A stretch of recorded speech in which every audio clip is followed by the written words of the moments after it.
right, well, welcome back. This is another tutorial on writing radicals in simplest form. And what we're going to do is we're going to go through several different examples of how to do various radicals, different roots, and how to simplify them completely. All right, we're going to start with some easy ones and kind of build up to these. Now, remember, radicals break down um, powers, correct? Or perfect squares, perfect cubes, perfect um, quartics, and so on and so forth. So, if we have the square root of 20, the first thing we want to do is we want to break this into, all right, factors that are going to be perfect squares. Because remember, this is the square root, all right, as an index of 2. All right, breaks down that. So we're going to factor out 20. And what we have is 4 times 5. That's kind of, hopefully you think that's kind of easy. And so now we're going to do is we're going to have the square root of this.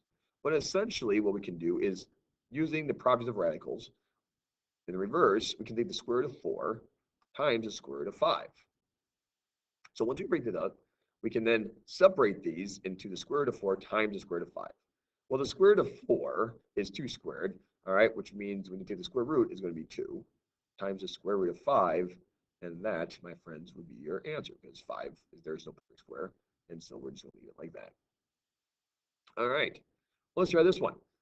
What we have is the cube root of 5/4, all right, once again, the cube root. So now we're looking for perfect cubes. Okay, this one we're looking for perfect squares. Perfect squares. And that. All right, and here I'm going to change the color. All right, we're going to look for perfect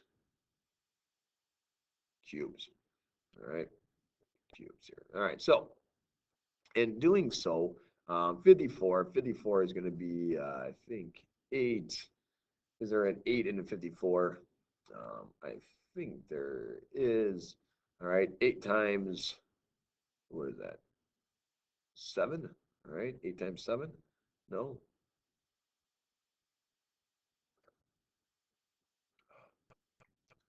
Sorry, I'm a little cold. 8 times 7? No, 8 times 7. 8 times 7 is 56. But whenever we see like 54, what I usually try to do is sometimes I just divide by 2 and see what happens. So 54 divided by 2, all right? So if we have a factor of 2, that gives us 27, I believe, 27. So 2 times 27, excuse me again, and I'm back again. All right, sorry about that. And we're going to take the cube root of this because 2 times 27 is 54. And what we have here, then, we can actually simplify to, well, 2, the cube root of 2, well, that's obviously not cubed. Well, this is what we got. 27 is actually 3 cubed. So if we take the cube root of 3 cubed, well, that's going to equal 3. So what we're going to have is 3 cube root of 2, and that is our answer. Cool, huh? So this is when we look for perfect cubes. This is when we look for perfect squares. Our final, or a couple, we're going to take, and this one we're going to look for perfect, all right, for perfect fourths, all right, fourths. So fourth powers.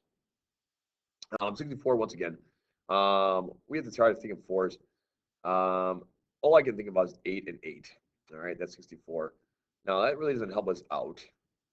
All right, but this is how I would go about doing this. The fourth power, well, 8 times 8 gives us 64. 8 is, and this, I'm just showing my problem solving strategy, is actually 2 cubed times 2 cubed. All right, if I have this, what we can do now is actually simplify this one. And what we have then is this is going to turn into 2 to the 6th. All right, and then we have right here, okay, and this is going to be fourth root of this right here. All right, now, because we have this one, okay, what we can do is, well, we know we have 2 to the 4th times 2 squared, and I'm going to just try to find a perfect fourth here. So there's a perfect fourth.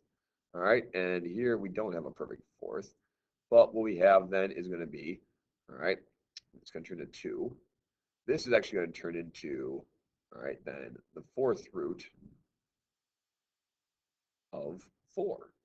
2 to the 4th root of 4, and that's where we have our simplified answer to keep it in the 4th root. And that's what we got. Cool, huh? Yeah. All right. Let's try some other ones.